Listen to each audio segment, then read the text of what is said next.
Good morning students. Last time हमने अपनी first unit का फर्स्ट क्वेश्चन जो पेपर के एग्जामिनेशन के पॉइंट ऑफ व्यू से इम्पोर्टेंट है वो किया था। मीनिंग ऑफ लर्निंग क्या है, इट्स करैक्टरिस्टिक्स क्या हैं और इट्स टाइप। तो आज का जो इसी यूनिट में हमारा सेकंड क्वेश्चन है जो इम्पोर्टेंट बनता है वो है लर्निंग स्ट्रेटजीज़। एक बच्चों ने कमेंट में डाला हुआ था कि इसको प्लेलिस्ट में डालें, तो आपको जो प्लेलिस्ट है उसको फॉर्मुलेट कर दिया गया है। तो आप प्लेलिस्ट में जाके अकॉर्डिंग टू पेपर आप अपने वो जो भी जिस पेपर की वीडियोस है उसको ईज़िली चेक कर सकते हैं और वहाँ से व्यू कर सकते हैं। तो मैं अपना टॉपिक शुरू करने से पहले एक ये बात क्लियर कर देना चाहता हूँ कि मैंने जो फर्स्ट वीडियो बनाई थी उसमें आपको पूरे सिलेबस में से करीबन सभी इम्पोर्टेंट क्वेश्चन बता दिए थे। जैसे अब हम फर्स्ट यूनिट में से 2 क्वेश्चनों की बात है, दोनों अब भी रिपीट हो चुके हैं। तो आपको जो भी क्वेश्चन अच्छे लगते हैं कि हाँ मेरे को ये क्वेश्चन इंटरेस्टिंग है, मैं इस पे लिखना चाहता हूँ, तो आप किन्हीं 8 क्वेश्चनों में से कोई 2 क्वेश्चन पर अपना असाइनमेंट टॉपिक तैयार करके कॉलेज में सबमिट करवा सकते हैं। तो फर्स्ट यूनिट में जो सेकंड क्वेश्चन है लर्निंग स्ट्रेटजी, आज हम वो करेंगे। लर्निंग स्ट्रेटजी करने से पहले हमें मीनिंग ऑफ लर्निंग स्ट्रेटजी समझना है, उसके बाद हम स्ट्रेटजीज़ की बात करेंगे। तो लर्निंग स्ट्रेटजीज़ में उन्होंने जो सिलेबस है उन्होंने 4 तरह की स्ट्रेटजीज़ की बात की है। सबसे पहले है कोऑपरेटिव लर्निंग है, पी ट्यूटरिंग है, कोलैबोरेटिव है और ग्रुप लर्निंग है। तो लर्निंग स्ट्रेटजी क्या है? लर्निंग स्ट्रेटजी से मतलब है सीखने की रणनीति, मतलब सीखने की एक ऐसी व्यूह रचना या प्रक्रिया जिससे हम उस काम को आसानी से सीख सकें। यहाँ पर इसी टॉपिक पॉइंट के साथ साथ आप एक चीज़ और ध्यान रखना, इसने सेकंड पॉइंट दिया है role of teacher and school in relation to learning strategies. ठीक इसी तरह से जब थर्ड यूनिट आप करोगे तो उसमें टीचिंग स्ट्रैटेजीज़ आएंगी। अब जो टीचिंग स्ट्रैटेजीज़ हैं वो टीचर के लिए है कि यहाँ पर इस बात के डिफरेंस को आप समझ लो कि लर्निंग स्ट्रैटेजी और टीचिंग स्ट्रैटेजीज़ में क्या डिफरेंस है। जो टीचिंग स्ट्रैटेजीज़ हैं वो एक टीचर क्लास में बच्चों को पढ़ाने के दौरान इस्तेमाल करता है, जिसकी हेल्प से बच्चों को कम समय में अच्छे इफ़ेक्टिव तरीके से समझाया पढ़ाया जाता है। जो लर्निंग स्ट्रैटेजीज़ हैं, लर्निंग स्ट्रैटेजीज़ भी टीचर के लिए ही हैं। अब लर्निंग स्ट्रैटेजीज़ में हम कई बार क्या होता है कि हम एक क्लासरूम की बात नहीं करते। मान लीजिए बच्चे हैं, वो आपस में ग्रुप में बैठे हुए हैं और आपस में ही एक सेटिंग करके, जैसे आपने बच्चों को ग्रुप में खेलते हुए देखा होगा, तो ग्रुप में जब वो खेलते हैं तो अपने नियम खुद बनाते हैं, खुद उसको इस चेकआउट करते हैं कि कौन नियम का पालन नहीं कर रहा, और उनको नियम को भी इस वे से बनाया जाता है ताकि उनका जो खेल है मनोरंजन भी हो जाए और साथ में खेल खेल में वो उस काम को जिस पर्पज़ के लिए शुरू किया था वो भी पूरा हो जाए। तो कई बार बच्चे जब खेलते हैं, नियमों का बनाना, उनकी पालना करना और उस काम को पूर्ण करना, ये उनके अपने खेल के नियम के दौरान में आते हैं। ठीक उसी तरह से जो लर्निंग स्ट्रैटेजीज़ होती हैं वो वैसे तो बच्चों के आपस में सीखने के लिए ही आपस में लागू किए गए नियम परिनियम होते हैं, परंतु एक जो टीचर है अगर वो उस पर डिपेंड करता है, यहाँ पर उसका क्या रोल है। एक स्कूल, एक टीचर इनको लागू करके क्लास में बच्चों को आपस में सीखने में काफ़ी हेल्पफुल हो सकता है। तो लर्निंग स्ट्रैटेजीज़ में 4 की इन्होंने बात की है। कोऑपरेटिव लर्निंग है। अगर हम इनको थोड़ा सा इनके नाम देखते हैं तो नाम से ऐसे लगता है कि चारों एक जैसी हैं, पर इनमें बहुत थोड़ा सा माइनर सा डिफरेंस होता है जिसकी वजह से इनको अलग अलग नाम दिया जाता है। सबसे पहले है कोऑपरेटिव लर्निंग है, दूसरी पी ट्यूटरिंग है, पहली जो है सहकारी अधिगम का नाम दिया गया है, दूसरा है पी ट्यूटरिंग सहयोगी अधिगम है, कोलैबोरेटिव का मतलब सहयोगी भी होता है, और ग्रुप लर्निंग का है सामूहिक अधिगम है। तो इसमें जब हम इनको करते हैं तो इस बात का ध्यान रखना है कि इनमें क्या माइनर सा डिफरेंस है जिसके हिसाब से इनको अलग अलग नाम दिए गए हैं।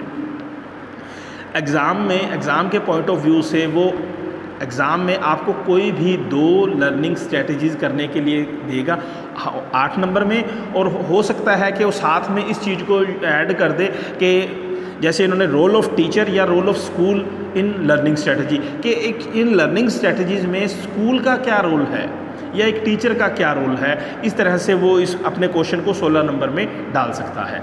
तो अब हम सबसे पहले बात करते हैं कोऑपरेटिव लर्निंग क्या है। कोऑपरेटिव लर्निंग में जैसे कि हमने पहले भी इसके बारे में पढ़ा है, जब शुरू में मैंने आपको सिलेबस करवाया था उस समय भी इस बात को चारों जो पॉइंट्स हैं उनकी अलग अलग वीडियोस बना के डाली थी। तो इसको मैं शॉर्ट में अब दोबारा से आपको रिमाइंड करवा देता हूँ क्या था।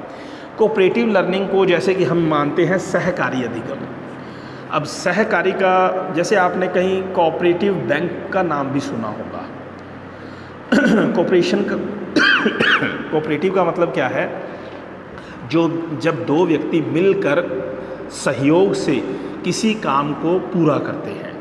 तो यहाँ पर जब हम कोऑपरेटिव लर्निंग की बात करेंगे तो इसमें क्लास में बच्चों के छोटे छोटे समूह बना दिए जाते हैं और बच्चों को कोई काम दे दिया जाता है जिसमें हर कोई समूह को एक अलग काम दिया जाता है और वो समूह में विद्यार्थी आपस में मिलकर एक दूसरे का सहयोग करते हुए उस काम को पूरा करने की कोशिश करते हैं, जिसे कोऑपरेटिव या सहयोगात्मक अधिगम कहा गया है।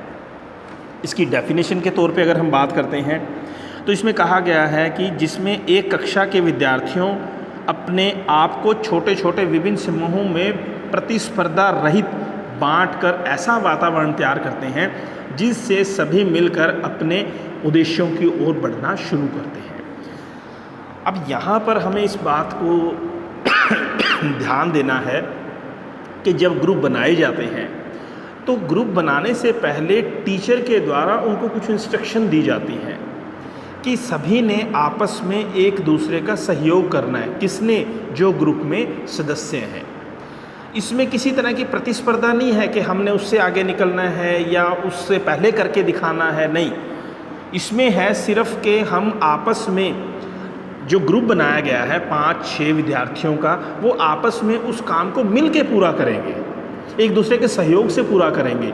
मान लीजिए मैथ है, मैथ में कुछ क्वेश्चन दिए गए हैं तो वो क्वेश्चन में सभी विद्यार्थी, मान लीजिए ग्रुप में 5 बच्चे हैं, 5 क्वेश्चन उनको दिए गए हैं, सभी एक एक क्वेश्चन कर रहे हैं। उसके बाद अगर मान लो किसी को नहीं आ रहा तो वो अपने ग्रुप में किसी दूसरे के सहयोग से मिलकर उसको पूरा करने की कोशिश कर रहा है। तो जब वो सभी के हो जाते हैं तो वो ग्रुप फाइनल ये कहता है कि सर मेरा हो गया है। तो वहाँ पर वो आपस में इस बात को भी होता है कि क्या पांचों को वो चीज़ क्लियर हो गई है? बिल्कुल हो गई है। पांचों क्वेश्चन क्लियर हो गए हैं? हो गए हैं। तो यहाँ पर आपस में करने का पर्पज़ क्या था? सहयोग से सीखने की प्रक्रिया को आगे बढ़ाना। किसी तरह की प्रतिस्पर्धा नहीं है, किसी तरह की एक दूसरे से आगे निकलने की होड़ नहीं है। ये चीज़ ग्रुप छोटे बच्चों पर भी लागू होता है, बड़ों पर भी लागू हो सकता है। आपस में मिलजुल कर सहयोग से परस्पर मिलजुल कर विशेष पाठ्य सामग्री के अधिगम अर्जन के लिए इसको प्रस्तुत किया जाता है। आगे हम बात करते हैं इसकी विशेषताएं क्या रहेंगी। विशेषताओं के साथ साथ इसके काफ़ी और कॉन्सेप्ट हमें क्लियर हो जाएंगे। सबसे पहले है इसको विद्यार्थी केंद्रित है। सबसे पहली जो इसकी विशेषता है वो अपने आप में ये बात करती है कि चाइल्ड सेंटर्ड है, स्टूडेंट सेंटर्ड है, कि विद्यार्थी की योग्यताओं को ध्यान में रखकर उनको सीखने के लिए, आगे बढ़ने के लिए प्रोत्साहित किया जाता है। विद्यार्थी की जो भी मानसिक, शारीरिक, भावात्मक, क्रियात्मक योग्यताएं हैं उनको ध्यान में रखकर उनको सब्जेक्ट मैटर दिया जाता है और उनसे ही आपस में एक दूसरे के सहयोग से सीखकर आगे बढ़ने के लिए कहा जाता है। अब आपस में इसका क्या बेनिफिट होगा कि जब विद्यार्थी आपस में एक दूसरे से सीखते हैं तो वो ज़्यादा बेहतर ढंग से सीख पाते हैं। ऐसा नहीं है कि वो सब कुछ सीख सकते हैं। शिक्षक की भूमिका भी अहम है, पर शिक्षक के करवाने के बाद टीचर इस तरह की लर्निंग स्ट्रेटजीज़ को इम्प्लीमेंट करके बच्चों के सीखने के कार्य को प्रोत्साहित कर सकता है। दूसरी विशेषता है सामूहिक अधिगम। इसको सामूहिक अधिगम भी कहा गया है क्योंकि इसमें जो टीचर है बच्चों के ग्रुप्स बना देता है। बच्चों के ग्रुप बनाते हुए कई बातों का ध्यान रखा जाता है कि जो बच्चों के ग्रुप बनाए जाए वो इस तरह के बनाए जाएं कि जिसमें सभी तरह की योग्यताओं के बच्चे हों। ऐसा नहीं है कि जो क्लास में बहुत अच्छे विद्यार्थी हैं उनका एक ग्रुप बना दिया है, जो ठीक विद्यार्थी हैं जिनको देर से समझ आता है या स्लो लर्नर है उनका एक, नहीं। तो इस ग्रुप बनाना अपने आप में सबसे अहम बात है। क्लास में फ्रेंड सर्कल बच्चों के कई ग्रुप बने होते हैं। अगर आप ऐसा भी ग्रुप बना के रख दोगे कि आपस में जो सभी दोस्त हैं आप अपने आप ग्रुप बना लें, तो वो जो काम को करने के उद्देश्य से बनाया गया है वो उद्देश्य पूरा नहीं हो पाएगा। शायद वो जब ग्रुप में बैठे हुए हैं तो वो अपनी मस्ती में ही टाइम ख़राब कर दें। तो टीचर की एक यहाँ रिस्पॉन्सिबिलिटी बनती है कि उनको सिखाते हुए, उनके ग्रुप बनाते हुए इन बातों का खास ध्यान रखें कि बच्चों को उनकी विशेषताओं के आधार पर इस तरह से ग्रुप बनाएं कि वो आपस में एक दूसरे के सीखने में सहयोगी हों। तीसरा कहते हैं कि सामाजिक सिद्धांतों पर आधारित है।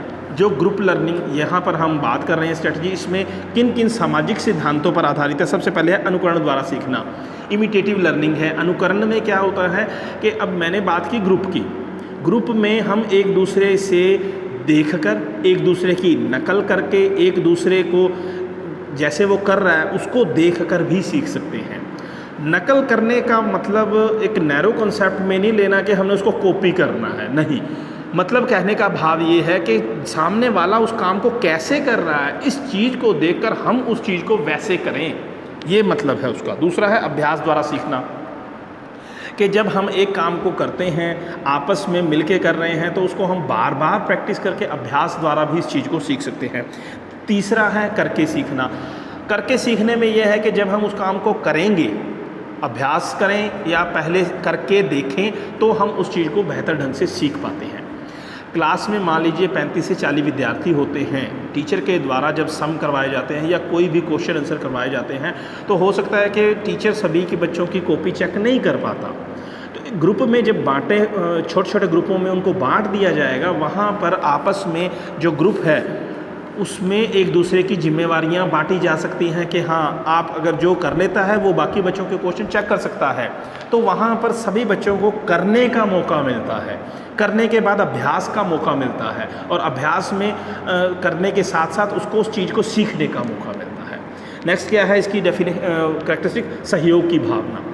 तो इसमें सबसे मेन बात आती है, इसकी विशेषता है सहयोग की भावना बढ़ती है। जब विद्यार्थी आपस में मिलजुल कर एक दूसरे को सहयोग करते हैं तो उनमें यही भावना दूसरे सेक्टर्स में भी डेवलप होती है, खेलने के क्षेत्र में, घर के काम के क्षेत्र में, या किसी को खेल के मैदान में कह सकते हैं, या जिस तरह के हम क्लास में एनवायरनमेंट क्रिएट करेंगे, बच्चों में जैसे गुण डालेंगे वो वैसे ही आगे डेवलप होते जाएंगे। तो इसमें सहयोग की भावना का विकसित होना। दूसरा व्यक्तिगत व सामूहिक मूल्यांकन।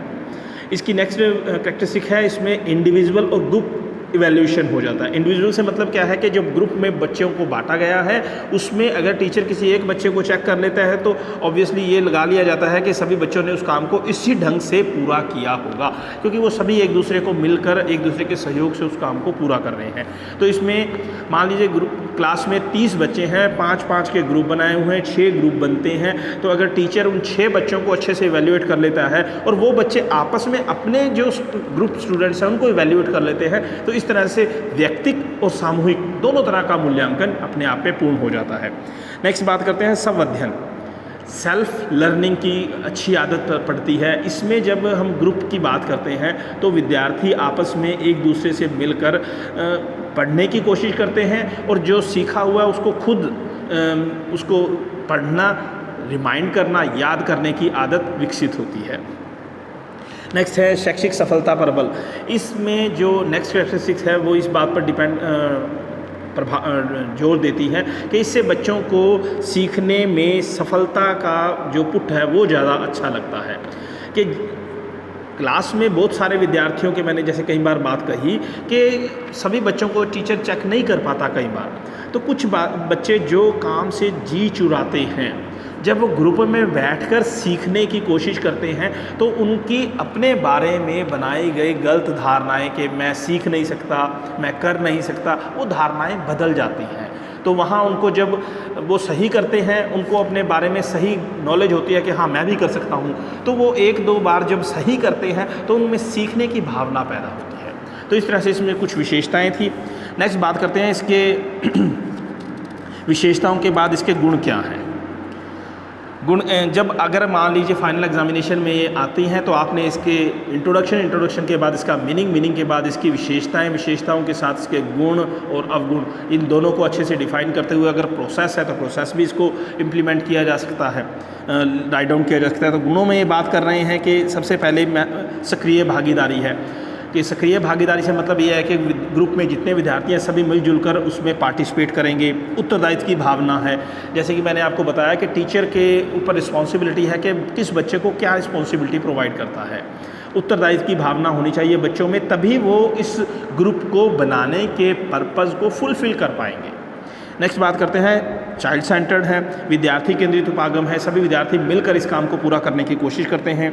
विभिन्न कौशलों का विकास है, जब विद्यार्थी आपस में मिलजुल कर काम को पूरा करते हैं उनमें अलग अलग तरह की स्किल डेवलप होती है, राइटिंग स्किल डेवलप होती है, लर्निंग स्किल डेवलप होती है, उनमें कोऑपरेशन की भावना आती है, एक दूसरे के जैसे हमने शुरू में बात की इमिटेट लर्निंग की भावना स्किल डेवलप होती है, पढ़ने की जो स्किल है वो डेवलप होती है। तो बच्चे पे डिपेंड करता है कि जब हम उन्हें उसका ग्रुप बनाया है तो वो कितना उसमें पार्टिसिपेट करके उस चीज़ को सीखने की कोशिश कर रहा है। नेक्स्ट है आत्मनिर्भरता, सेल्फ कॉन्फिडेंस इंप्रूव होता है, करके सीखना, लर्निंग बाय डूइंग है, समूह में अधिक सीखने, और ज़्यादा सीखने की बात बच्चे के माइंड में कंसेप्ट करती है, क्योंकि उसको टाइम ज़्यादा मिलता है। टाइम ज़्यादा मिलने पर उस चीज़ को सीखने के लिए और ज़्यादा मेहनत करने की कोशिश करता है। जहाँ इसकी कुछ विशेषताएं हैं, साथ में इसकी कुछ कमियां भी जुड़ी हुई हैं, जैसे कि सबसे पहले है स्थान की समस्या।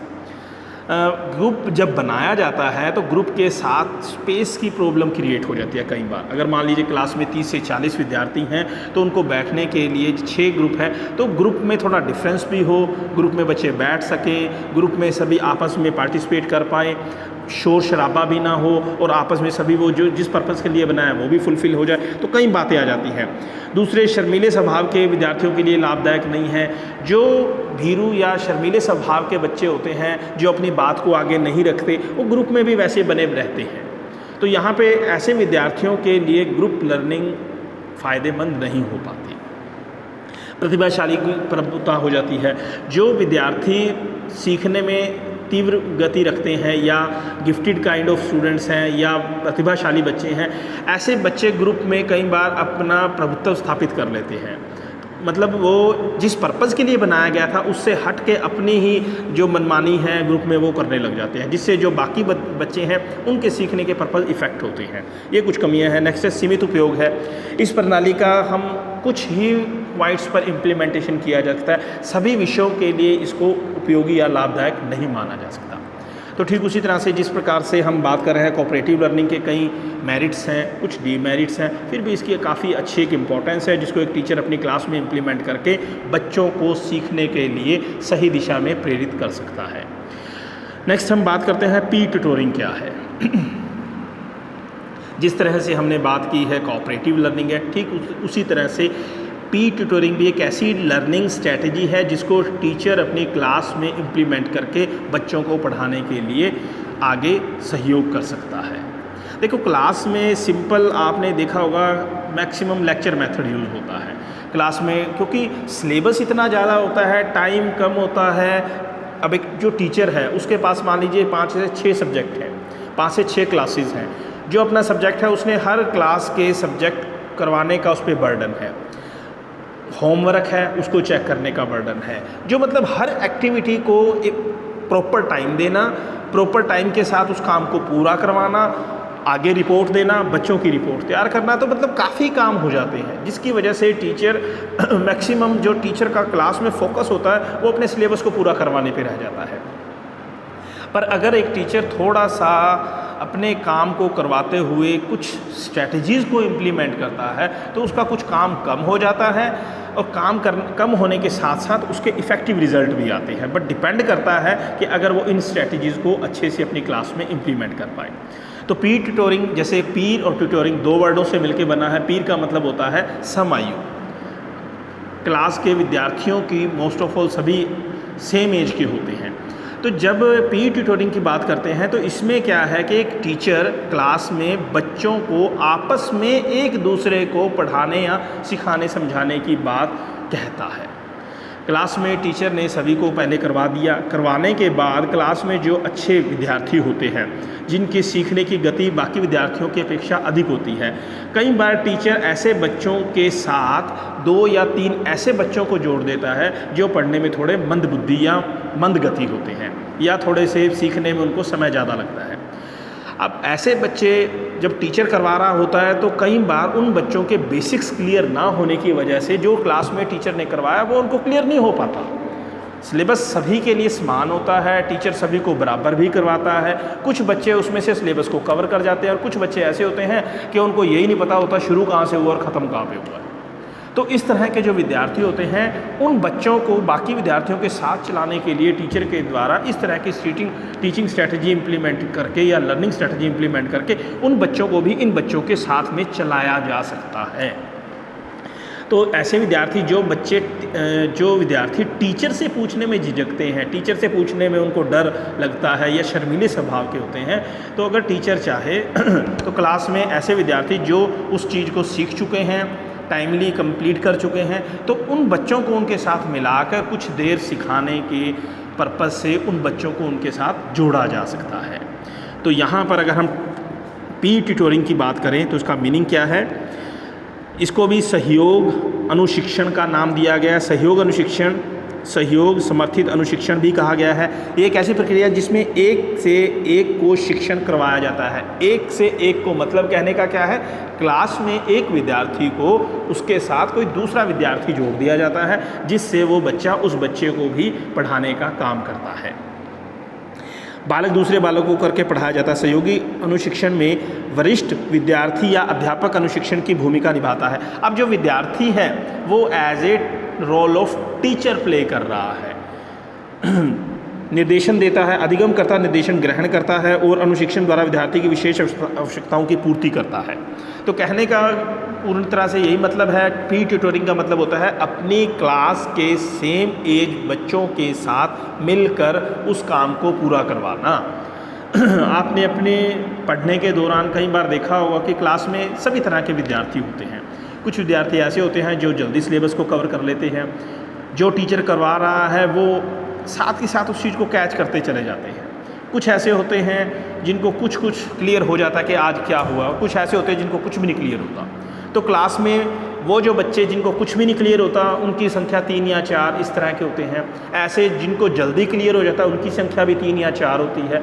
जो मेन बेसिक्स होते हैं, बीच के अगर 40 की क्लास है तो 30 बच्चे जो बीच के हैं वो ऐसे हैं जो नॉर्मल एबिलिटी के होते हैं।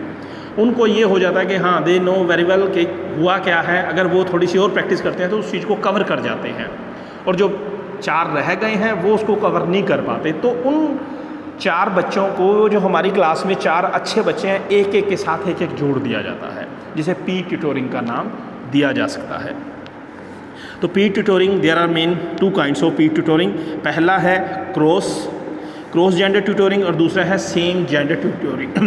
क्रॉस जेंडर से क्या मतलब है? इसमें आयु भेद होता है, जिसमें कि समकक्ष उत्कृष्ट बालक अपने से छोटे आयु के विद्यार्थियों को पढ़ाते हैं। मान लीजिए 6th-7th क्लास के बच्चे हैं, ये क्रॉस जेंडर की जब बात हम कर रहे हैं तो इसमें क्या होता है कि 7th-8th क्लास के बच्चों को 4th या 5th का कोई स्टूडेंट जोड़ दिया जाता है। ऐसा नहीं है कि पूरा टाइम जोड़ दिया जाता है। क्लास में मान लीजिए 8 पीरियड होते हैं, 8 में से एक पीरियड खाली होता है जो फ्री पीरियड होता है। उस पीरियड में वो बच्चा उस बच्चे के साथ मिलकर सीख सकता है, जो उसकी सारा दिन की प्रॉब्लम थी वो डिस्कस कर सकता है। इस तरह से क्रॉस जेंडर। दूसरा है same age tutorial. Same age का मतलब होता है सेम क्लास में सेम एज के अपने ही क्लास फेलो जो हैं फ्रेंड्स हैं उनके साथ जोड़ दिया जाता है। तो इस तरह से जो पीयर ट्यूटोरियल है उसमें 2 टाइप्स चलते हैं। इसके ऑब्जेक्टिव्स क्या हैं? ऑब्जेक्टिव करेंगे प्रोसेस करके, फिर इसके बाद इसकी मेरिट्स करेंगे। ऑब्जेक्टिव्स में सबसे पहले है इसमें विद्यार्थियों की हस्तलेख वर्तनी में सुधार करना होता है। हम ये बात मान के चलें कि एक जो विद्यार्थी है वो भी टीचर के लेवल का है, तो ये गलत बात है। टीचर जब करवाता है तो बच्चों के लेवल के अकॉर्डिंगली उस चीज़ को आसान बनाकर, अपनी तरफ से बहुत आसान बनाकर बच्चों के सामने प्रस्तुत करता है। अब वो जो विद्यार्थी है वो एज ए टीचर का रोल प्ले कर रहा है, but he is not a teacher. हाँ वो अपनी, अब यहाँ पर उसको उसके साथ क्यों जोड़ा? कुछ बच्चे जो जब टीचर समझाता है, अगर टीचर उनको स्पेशली बुला के अपने पास भी समझाता है, तब भी उनका दिमाग बंद हो जाता है, तब भी नहीं वो चीज़ सीख पाते। पर जब वो उस स्टूडेंट के साथ बैठेगा तो उसका माइंड खुल जाता है, वहाँ पर उसकी जो सीखने की प्रोसेस है वो तेज़ हो जाती है, क्योंकि उसमें एक टीचर के प्रति जो डर भय है वो ख़त्म हो जाता है। उसमें ये होता है कि ये मेरा दोस्त है, मेरे दोस्त की तरह है, कि वो उससे बिना झिझक के वो बातें भी पूछ सकता है जो टीचर से नहीं पूछ सकता। हो सकता है कि कोई ऐसी ही बात जिसकी वजह से वो बाकी बात क्लियर नहीं हो रही थी, पर जब वो उससे बात पूछता है तो क्लियर हो जाती है। तो यहाँ पर इसमें 2 टाइप्स में हो सकते हैं, क्रॉस जेंडर हो सकता है, सेम एज हो सकते हैं। तो सबसे पहले है इसमें जो विद्यार्थी है वो ऐसी चीज़ों पर ध्यान देते हैं जो ज़्यादा टेक्निकल नहीं होती, या तो याद करने वाली बात हो गई, जैसे इन्होंने कहा इसका ऑब्जेक्टिव क्या है, जो हैंड राइटिंग है उसमें इफ़ेक्ट लाने के लिए या उसमें सुधार करने के लिए या कुछ बेसिक्स कमियां रह जाती हैं उनको रिमूव करने के लिए पीयर ट्यूटरिंग का किया जा सकता है। दूसरा, विद्यार्थी के सामाजिक गुण जैसे सहयोग, भाईचारा, नेतृत्व की भावना का विकास करना इसका उद्देश्य है। नेक्स्ट है विद्यार्थी के शिक्षण में आने वाली समस्याओं का समाधान करना। अब विद्यार्थी को के शिक्षण में आने वाली समस्याओं को दूर करने से मतलब क्या है कि जब टीचर क्लास में जो स्टूडेंट है, जब टीचर पढ़ा रहा होता है तो बच्चों को कई प्रॉब्लम्स ऐसी होती हैं, they can not be ask frequently to the teacher. वो बच्चे टीचर्स को वो बातें क्लियरली नहीं कह पाते, तो ऐसी बातों को अपने फ्रेंड सर्कल में दोस्तों से पूछकर आपस में उस चीज़ को क्लियर करने में ज़्यादा जल्दी वो बच्चे सीख पाते हैं।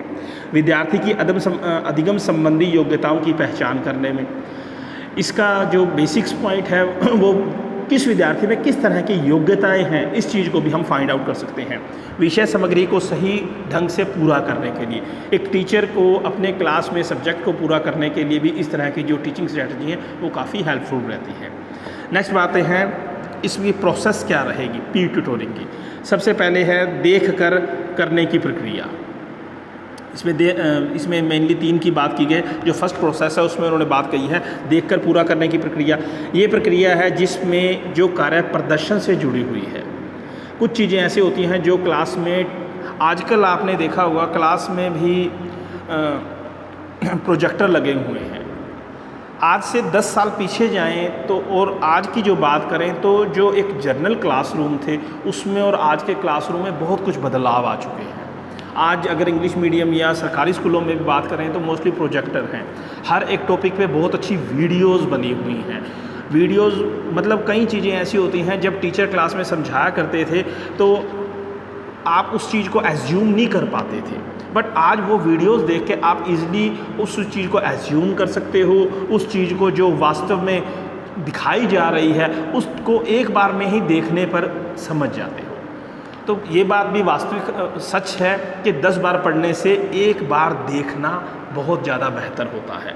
आपने एक बार चीज़ को देख लिया वो आपके दिमाग में बैठ जाती है। हो सकता है आप उसको 100 बार भी पढ़ो तब भी वो इतने अच्छे से आपके दिमाग में ना बैठे। तो देखना पढ़ने से ज़्यादा बेहतर है।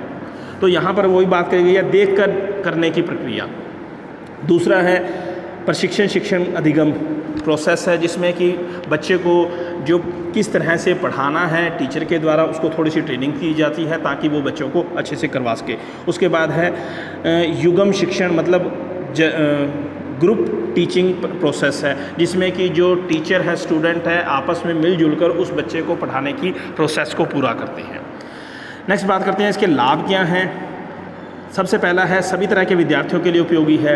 जैसे कि पिछले में कुछ डिफरेंस थे वो सभी विद्यार्थियों के लिए उपयोगी नहीं थी, तो ये जो है पीयर ट्यूटरिंग ये सभी तरह के विद्यार्थियों के लिए उपयोगी है। सभी विद्यार्थी आपस में एक दूसरे के सहयोग से सीख सकते हैं। दूसरा है उच्च शैक्षणिक उपलब्धि है। ये अनुशिक्षण की सहायता से विद्यार्थी उच्च शैक्षिक उपलब्धि को हासिल कर सकते हैं और उसको जो सीखना चाहते हैं उसको आसानी से अपने दोस्त की टीचर की हेल्प से उसको सीख सकते हैं। नेक्स्ट है करके सीखना। इसमें सभी विद्यार्थी आपस में मिलकर करके सीखकर उसको हमको पूरा करने की कोशिश करते हैं। शैक्षिक सफलता पर बल है, आत्मविश्वास बढ़ता है। आत्मविश्वास के साथ साथ जब भी बच्चे उन चीज़ों को देखो, आत्मविश्वास क्या बात है। जब कौन सा विद्यार्थी पिछड़ता है जिस पर सीखते हुए कर्म दर कर्म बोझ बढ़ता चला जाता है, तो धीरे धीरे वो उस बोझ के नीचे दबकर उसका आत्मविश्वास भी दब जाता है।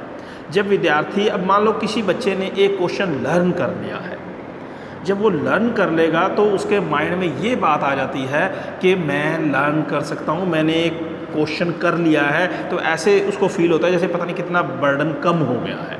तो जब एक क्वेश्चन याद करने से कुछ बर्डन कम हो सकता है, पर जब इन्हें 20 क्वेश्चन नहीं याद किए उसका बर्डन कितना है।